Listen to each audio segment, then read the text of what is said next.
Hi, I'm Ryan Kasinger, and as I've stated in my previous speeches, I work in the drug and alcohol field. I have been a general manager of recovery houses for 2 years, and I've been a case manager for a rehab for about 9 months. Throughout my experience, I've been exposed to a lot of people who suffer from drug and alcohol problems. And in that experience, the worst one is heroin use because it's so deadly. I got introduced to working in the drug and alcohol field because in my family life, I've had 2 cousins die from overdoses, and I've had countless other family members have to be admitted to rehab and seek help from this disease. So, for that reason, I am here to advocate for safe injection sites and the use of them. Previously, before I did any research, I always thought that the best way to combat drug use was to just say no and just walk away from it and do something different. But throughout my research experience and my life experience, I've learned that it's not that easy. So my first point is that the heroin epidemic is out of control, and that the war on drugs to combat, the crack epidemic and the heroin epidemic has not worked. In 2018, 67,000 people died from overdose deaths. I learned that from doing all types of research on the CDC website. The website also mentioned that from 2013 to 2017, overdoses from synthetic drugs like fentanyl went up 9 times exponentially. And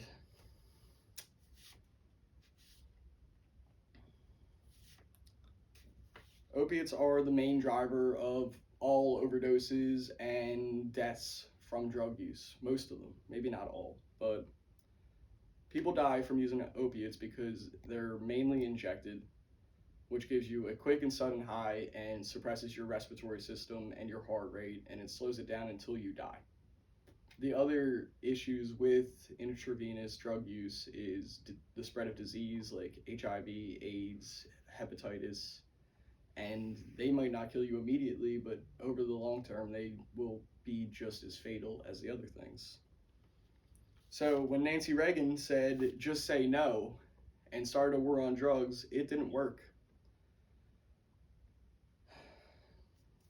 So my solution to the problem is not to just turn a blind eye and take a moral pedestal and say, don't do it, and I'm better than you because I don't do drugs or whatever. It's to actually make a humanitarian effort to help people.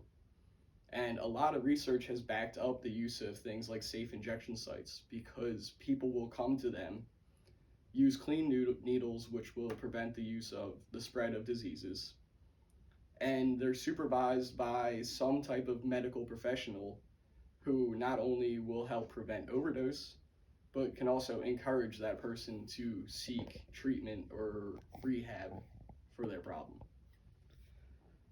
I read another article by Zalovitz, who read a 75 paper peer review thing that said that safe injection sites lower overdoses and they lower the spread of disease and they reduce crime in neighborhoods and they prevent all types of other things and they help people.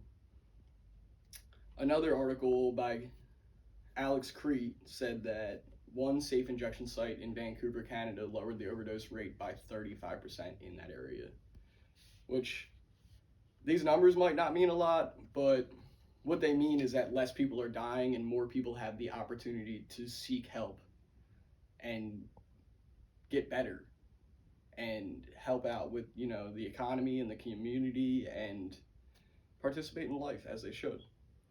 Drug addiction isn't just, something that people do for fun. It's a debilitating disease. It has a genetic component to it. There's some people who are more likely to be afflicted by this than other people. And saying don't do drugs to them is like saying to a cancer patient just don't have cancer anymore, and it's not that easy and it's not that simple. But the solution is to help people. The solution is harm reduction. And in conclusion, what I really want to say is that safe injection sites have studies and facts that they lower overdose rates, they lower deaths, they get more people into rehab, they make people better, and they improve communities.